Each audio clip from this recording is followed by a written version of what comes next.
નમસ્કાર મિત્રો, પેરના ન્યૂઝમાં આપનું સ્વાગત છે। પાદરા તાલુકાનું ડબકા ગામે આજરોજ મા મહીસાગર માતાની ચૂંટણીનો મનોરથનો કાર્યક્રમ યોજાયો હતો અને ડબકા ગામના મોટી સંખ્યામાં ભવ્ય શોભાયાત્રા પણ નીકળી હતી। સમસ્ત ગ્રામજનો શોભાયાત્રામાં મોટી સંખ્યામાં જોડાયા હતા અને ગ્રામજનોમાં ખુશીનું વાતાવરણ જોવા મળેલ હતું। સર્વ ધર્મપ્રેમી જનતા લોક માતા મહીસાગર માતાજીની સાનિધ્યમાં સર્વ જનતા કલ્યાણ અર્થે 351 ચૂંટણી માતાને ચડાવેલી હતી। ત્યારબાદ મહાઆરતી અને દૂધ સાકરનો અભિષેક પણ કરવામાં આવ્યો હતો। રિપોર્ટ અલ્પેશ જાદવ, જિગ્નેશ મિસ્ત્રી। તમને અમારા સમાચાર પસંદ આવ્યા હોય તો લાઇક, શેર, બેલ આઇકોન અને સબસ્ક્રાઈબ કરો।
ચડો તો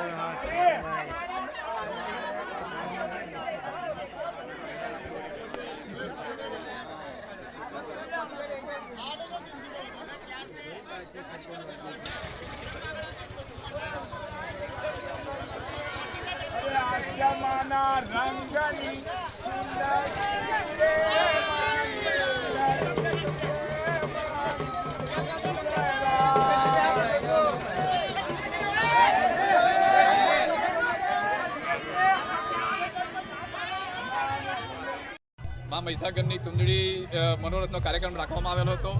તેના ડબકા ગામના પ્રવેશ દ્વારથી આખા ગામની અંદર માતાજી સ્વરૂપે એમની પેરણી કરી અને દર વર્ષની જેમ અહીંયા મહીસાગર માતાના સાનિધ્યમાં દૂધ સાકરનો અભિષેક કર્યો અને તેની અંદર આખા ગામના વડીલો માતાઓ બહેનો ઉપસ્થિત રહ્યા.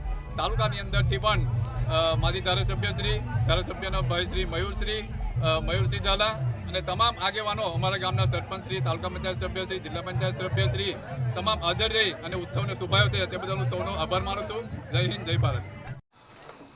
પાદરા તાલુકાના ડબકા ગામે વૈશાખ સુદ સાતમ એટલે કે ગંગા સાતમના પવિત્ર દિવસે મા મહીસાગર નદીના કિનારે સમસ્ત ગ્રામજનો દ્વારા ચુંદડી મનોરથ ઉત્સવનું આયોજન કરવામાં આવ્યું હતું, જેમાં દિવસ દરમિયાન ગાયનું દૂધ અને સાકરનો મા મહીસાગરને અભિષેક કરવામાં આવ્યો હતો. ત્યારબાદ ચુંદડી માતાજી સ્વરૂપે આખા ગામમાં શોભાયાત્રા રૂપે ખૂબ જ ઉત્સાહથી ગ્રામજનોએ ભેગા થઈને આખા ગામમાં શોભાયાત્રા ફેરવી હતી અને મા મહીસાગર નદીના કિનારે એક કિનારેથી બીજા કિનારે સુધી 351 મીટરની ચુંદડી મા મહીસાગરને અર્પણ કરી હતી. ત્યારબાદ પ્રસાદ લઈ અને દીપ સ્વરૂપે દીવડા તરતા મૂકીને 1100 દીવડા તરતા મૂકીને મા મહીસાગરને પ્રાર્થના કરી છે કે મા મહીસાગર સૌનું કલ્યાણ કરે. બોલો મહીસાગર માત કી જય.